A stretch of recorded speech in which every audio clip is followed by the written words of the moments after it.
Maya Chen stared at the rejection email on her cracked phone screen, the words blurring through her tears. Thank you for your application to the National Aerospace Academy. Unfortunately, we cannot offer you admission at this time. The bustling coffee shop around her seemed to fade into white noise. This was her 7th rejection. 7 dreams crushed. 7 doors slammed shut. Impossible, she whispered, the word tasting bitter on her tongue. At 19, Maya had already heard that word more times than she could count. Born with a rare condition that left her partially paralyzed on her left side, she'd grown up in a world that saw her limitations before her potential. Teachers who suggested more realistic career paths. Counselors who pushed her toward desk jobs. Even her own parents, who loved her dearly, had learned to temper their expectations. But Maya had always dreamed of the stars. As a child, she would spend hours on her apartment building's rooftop, gazing up at the night sky through her grandfather's old telescope. While other kids played video games, she devoured books about astronauts, spacecraft, and distant galaxies. She built model rockets that never quite flew straight, but flew nonetheless. Aerospace engineering is extremely demanding, her high school guidance counselor had said. Perhaps you should consider something more suitable. That word again. Impossible. Maya limped out of the coffee shop, her left leg dragging slightly as it always did. The bustling city street felt overwhelming, everyone rushing past with such purpose, such certainty about their place in the world. She felt invisible, forgotten, impossible. Her phone buzzed. A text from her younger brother Jake. Any word from the academy? She couldn't bring herself to respond. 3 days later, Maya found herself back at the community college where she'd been taking basic engineering courses. She hadn't attended classes since the rejection, but today she needed to return some borrowed textbooks. The weight of giving up felt heavier than the stack of books in her arms. As she navigated the crowded hallway, someone bumped into her. Books scattered across the floor, and Maya's weak left side gave way, sending her tumbling. "Oh my gosh, I'm so sorry." A warm voice called out. Maya looked up to see a woman in her 50s, silver-haired and kind-eyed, already gathering the fallen books. What struck Maya wasn't the woman's quick apology, but the fact that she was in a wheelchair. "Dr. Sarah Rodriguez," the woman said, extending her hand once they collected everything. "And you look like someone who's carrying the weight of the world." Something about Dr. Rodriguez's direct but gentle manner made Maya's carefully constructed walls crumble. Before she knew it, she was spilling everything, the rejections, the whispers of impossible, the growing certainty that maybe everyone was right. Dr. Rodriguez listened without interruption, nodding thoughtfully. When Maya finished, there was a long pause. "You know," Dr. Rodriguez finally said, "I used to work for NASA." Maya's eyes widened. "Used to?" "For 15 years. I was a mission specialist, worked on 3 space shuttle missions before this happened." She gestured to her wheelchair. "Car accident, 7 years ago. Doctors said I'd never work in aerospace again. Said it was impossible. But you're here, at a community college. I'm here because I discovered something those doctors didn't understand. The word impossible is just a failure of imagination." Dr. Rodriguez's eyes sparkled. "Tell me, Maya, when you look at that word, impossible, what do you see?" Maya spelled it out slowly, confused by the question. "Look closer," Dr. Rodriguez urged. "Look at what's hiding in plain sight." Maya stared at the word she'd heard so many times, had been defeated by so many times. And then, like one of those optical illusions that suddenly snaps into focus, she saw it. "I am. Possible," she whispered. "I'm possible." Dr. Rodriguez smiled. "Nothing is impossible. The word itself says I'm possible. But here's the thing, seeing it is just a beginning. Now you have to believe it." "I want to show you something," Dr. Rodriguez said, wheeling toward the engineering building. "But first, you need to make me a promise." "What kind of promise?" "Promise me you'll give yourself 6 months. 6 months to truly believe that you're possible and to act like it. Can you do that?" Maya hesitated. 6 months felt like forever when you were drowning in doubt. But something in Dr. Rodriguez's voice, a quiet confidence that seemed unshakable, made her nod. Dr. Rodriguez led her to a workshop Maya had never seen before, tucked away in the basement of the engineering building. The space was filled with tools, computer terminals, and in the center, components of what looked like a sophisticated rocket. "Welcome to the Underground Aerospace Society," Dr. Rodriguez said. "We're a group of misfits, rejects, and impossibles who refuse to accept that label." Over the next hour, Maya met the society's members. There was Marcus, a brilliant programmer with severe dyslexia who'd been told he'd never understand complex systems. Jennifer, a mechanical engineer who'd lost her right arm in an industrial accident and had to relearn everything. David, whose stutter was so severe that presenting his ideas at once seemed impossible. "We're building this rocket for the National Student Launch Competition," Dr. Rodriguez explained. "It's our third year competing, and we've never placed higher than 15th. But this year—" She paused, looking directly at Maya. "This year, we're going to win." Maya laughed, but it came out hollow. "How can you be so sure?" "Because this year, we have you." "Me? But I don't even know if I belong here. I can't even get into a proper aerospace program." Marcus looked up from his computer terminal. "You know what my first grade teacher wrote on my report card? Marcus will never succeed in anything requiring reading or logic. Last month, I debugged a navigation system that 3 PhD students couldn't figure out." Jennifer held up her prosthetic hand. "They told me I'd never work with precision instruments again. Yesterday, I machined a part with tolerances measured in micrometers." David, speaking slowly but clearly, added, "They said I'd never be able to present technical information to a panel of judges. But I've been practicing, and I'm going to deliver our final presentation at the competition." Maya felt something stirring in her chest. Not hope exactly, but curiosity. "What would you need me to do?" Dr. Rodriguez smiled. "We need someone to design our recovery system. The parachutes, the electronics, everything that brings our rocket safely back to Earth. It's the most critical system, and it's the one area where we've been weakest. But I've never designed a real recovery system. I've only done theoretical work, and my models never work right because of my coordination issues with the computer programs." "Maya," Dr. Rodriguez interrupted gently. "What does the word say?" Maya took a deep breath. "I'm possible." "Then let's find out what's possible." The next 6 months transformed Maya's life in ways she never expected. Working with the Underground Aerospace Society, she discovered that her limitations, the very things that made others see her as impossible, could become sources of strength. Her difficulty with traditional CAD software led her to develop an innovative design approach using simplified sketching tools and physical prototypes. Her methodical pace, necessary because of her physical limitations, resulted in incredibly thorough testing and documentation that caught problems others missed. "You know what's funny?" Jennifer said one evening as they worked late in the lab.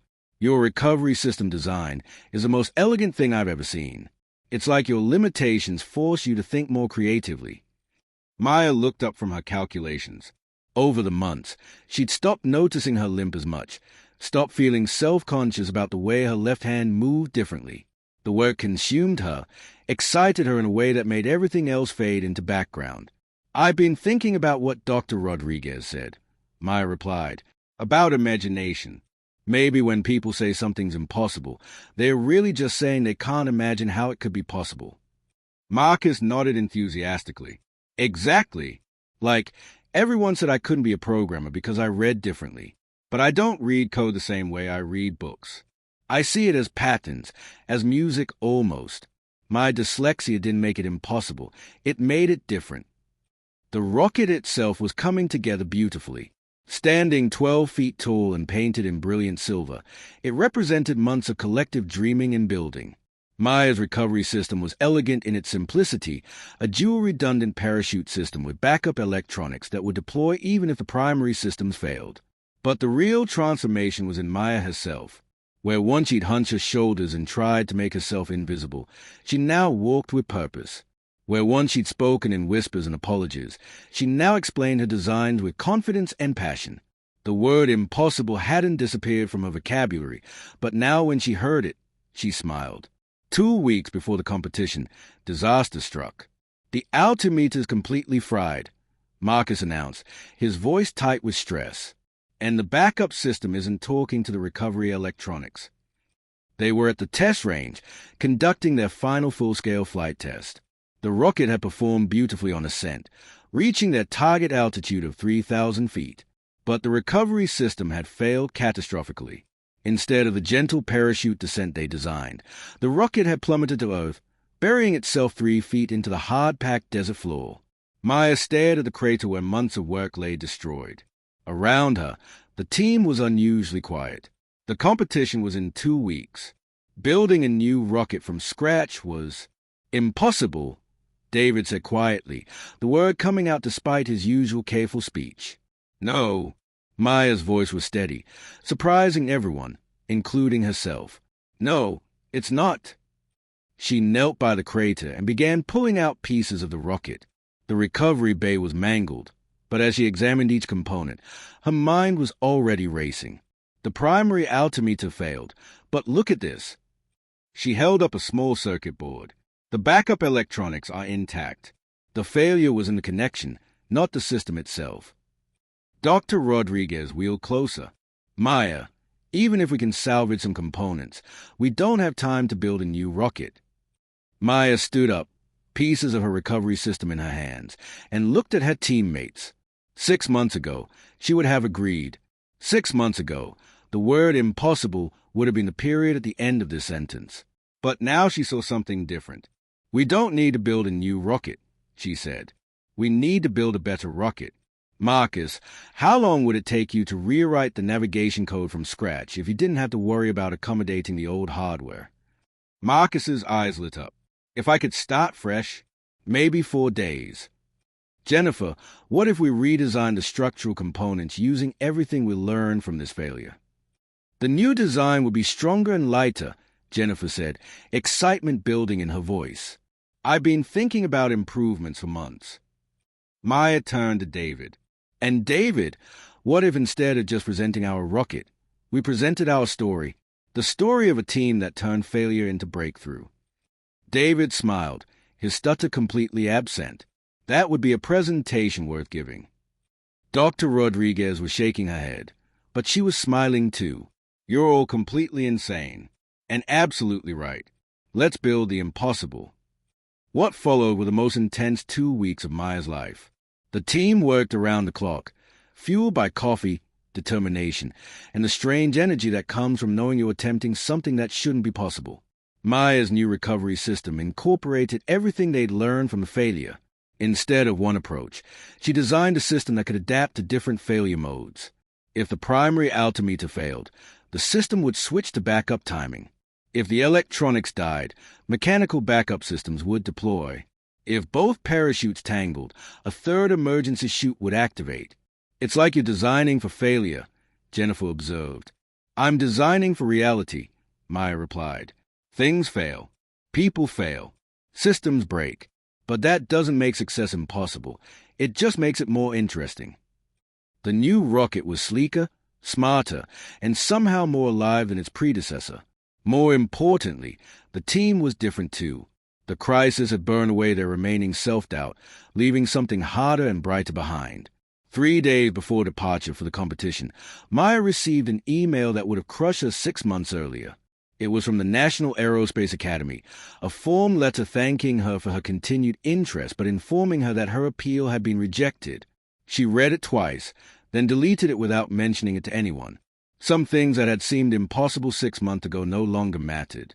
The National Student Launch Competition took place in the desert outside Tucson, Arizona. Teams from major universities across the country had assembled their rockets, their hopes, and their fears in the blazing heat. Maya looked around at the other teams, students from MIT, Stanford, Caltech, and felt a familiar whisper of the old doubt. These were the places that had rejected her, the people who belonged in ways she never would. But then she looked at her own team, and the whisper faded. Marcus was double-checking code that he'd rewritten from pure imagination. Jennifer was making final adjustments to components machined with one hand and boundless determination. David was reviewing presentation notes, preparing to speak clearly about work that had once seemed unspeakable. Dr. Rodriguez was coordinating everything from her wheelchair, proving daily that limitation was just another word for creative challenge. And Maya herself, Maya was no longer the broken girl who'd limped out of that coffee shop 6 months ago. She was a person who designed a recovery system so innovative that teams from major universities had been asking questions about it all morning. "Ladies and gentlemen," the competition director announced, "we'll begin flight operations in 10 minutes. Teams, please prepare your rockets." Maya's hands were steady as she armed the recovery system. Around her, the desert stretched endlessly under the brilliant blue sky, the same sky she dreamed of touching since childhood. "You ready for this?" Dr. Rodriguez asked quietly. Maya looked at their rocket, standing tall and proud on the launch pad. 6 months ago, this moment had been impossible. Today, it was simply the next step. "I'm possible," Maya said, and pressed the launch button. The rocket leaped from the pad with a roar that seemed to shake the desert itself. Maya watched through binoculars as their creation climbed higher and higher, a silver arrow pointed at her childhood dreams. Altitude 1,000 feet and climbing. Marcus called out, monitoring the telemetry. All systems nominal. 2,000 feet.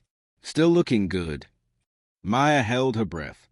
This was where everything had gone wrong before. 2,500 feet. Approaching apogee. 3,000 feet. We have apogee. Recovery system should deploy in 3, 2, 1. For a heartbeat, nothing happened. The rocket hung motionless against the blue sky, a tiny silver dot that contained months of work and years of dreams. Then, like a flower blooming in fast forward, the first parachute deployed. Primary recovery successful. Maya shouted, forgetting her usual quiet demeanor. Deploying main chute now. The larger parachute unfurled, and the rocket began its gentle descent back to Earth. Around them, other teams were applauding, not just for their successful flight, but for the obvious joy radiating from the underground aerospace society. "Beautiful flight," called out a student from MIT. "That recovery system is incredible." Maya felt tears on her cheeks and didn't care who saw them. 6 months ago, praise from an MIT student would have seemed impossible. Today, it felt like simple recognition of work well done. The rocket touched down gently in the desert sand, exactly where the computer models had predicted. As they ran toward the landing site, Maya realized she wasn't limping anymore. Somewhere in the past 6 months, she'd simply forgotten to be disabled. The technical presentations were held in an air-conditioned auditorium that felt jarring after hours in the desert sun. Maya sat with her team as group after group presented their project with polished slides and practiced delivery. When their turn came, David walked to the front of the room with steady steps and began to speak. 6 months ago, he said, his voice clear and strong, each person on our team had been told that their dreams were impossible. He told their story simply and powerfully. He talked about failure and redesign, about finding strength in limitation, about the moment when impossible became I'm possible. Maya watched the faces in the audience, judges, competitors, professors, and saw something shift. These weren't just technical presentations anymore. This was something deeper. When David finished, the room was silent for a long moment. Then someone began to clap, and the applause built until the entire auditorium was on its feet. "Questions?" David asked. A judge raised her hand. "Your recovery system is remarkably sophisticated. Where did the lead designer learn such advanced techniques?" David smiled and nodded toward Maya. "Maya Chen designed our entire recovery system. She's self-taught, works at a community college, and was rejected by 7 aerospace programs. She's also the most innovative engineer I've ever worked with." Maya stood up, her heart pounding. 6 months ago, this moment would have been terrifying. Today, it felt like coming home. "The design came from understanding failure," she said. "When you've been told you're impossible enough times, you get really good at finding ways around obstacles." Laughter rippled through the room, warm and appreciative. Another judge asked, "What's next for your team?" Maya looked at Dr. Rodriguez, at Marcus and Jennifer and David, at the faces of competitors who'd become friends, and felt the future spreading out before them like an infinite sky.